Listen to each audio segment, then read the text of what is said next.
Welcome back. You're watching HFO-TV. Some of these points have already been raised, so I'll keep it brief. My name is Fehrenbacher, and I'm an apartment broker for HFO Investment Real Estate. Our company is the largest apartment brokerage firm in the Pacific Northwest, focusing exclusively on multifamily assets. Many of our clients own unreinforced masonry buildings, and as such, my colleagues and I have been paying close attention to the URM Policy Advisory Committee's work. While I don't think anyone would question the importance of preserving these buildings and ensuring their safety, we are concerned that implementing mandatory upgrade requirements, even on a 20-year horizon, will have immediate negative consequences without first identifying adequate financial resources. Many of our clients who own URM buildings lack the equity, funds, and experience necessary to complete a seismic retrofit. There is a deficiency of financial incentives proposed by the URM Policy Advisory Committee, and few financial resources are available by private banks. Our company is concerned that rather than preserving the fabric of our city, the proposed mandates will instead hasten the obsolescence and demolition of URMs. I have already spoken with at least one owner who has resigned themselves to redeveloping their beautiful bricker in Northwest Portland, should these requirements pass. So I just want to provide a third-party perspective on what our office expects to see in the market should the council implement these requirements without additional financial resources. Thank you. Thank you. Can I ask you a question, Mr. Fehrenbacher? Yeah. Suppose we stick with that and we don't adopt any requirements for tying floors to walls for 20 years, and we get down 10 years down the road and we're no further along in developing any financial tools than we are right now. Maybe we get Senate Bill 311 implemented. What would you recommend to the council sitting here 10 years down the road to do with that mandate that would then be on the books, but yet no resources? Sure.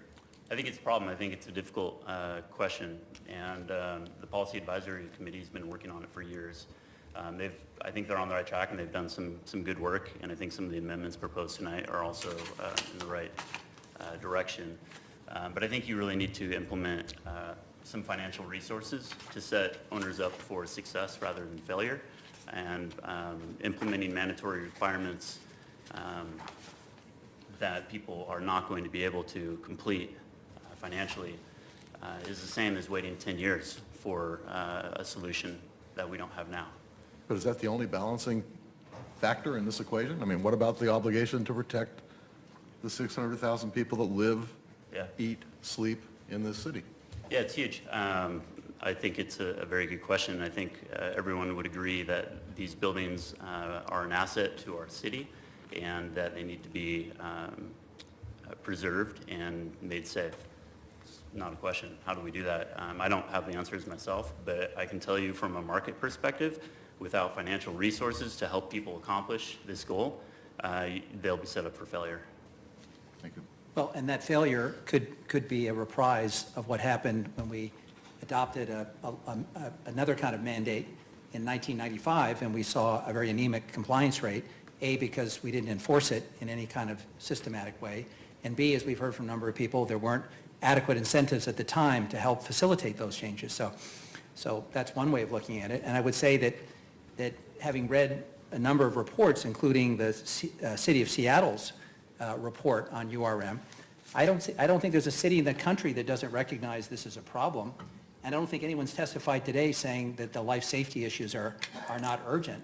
But even Seattle has said that they're not moving forward until they figure out a way to fund it. So I think that is at least a question for us to consider. We may land in different places, but I think if Seattle has gotten to the same fork in the road and said, until we have that financing mechanism, we don't want to put in place a mandate that's going to ultimately lead to demolitions and bankruptcies, I don't think that's an irrational policy decision. Yeah, I think to your point earlier, it's a question of, are we putting the cart before the horse?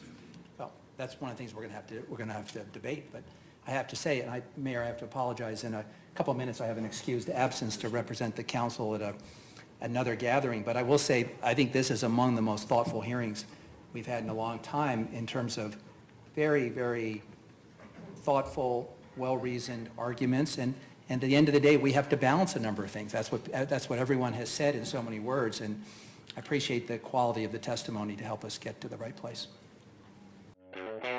Our entire office specializes in multifamily real estate, making HFO the largest multifamily brokerage in the Pacific Northwest. Your success is our passion. Build your legacy with HFO. Call 503-241-5541 or visit our website at hfore.com for more information.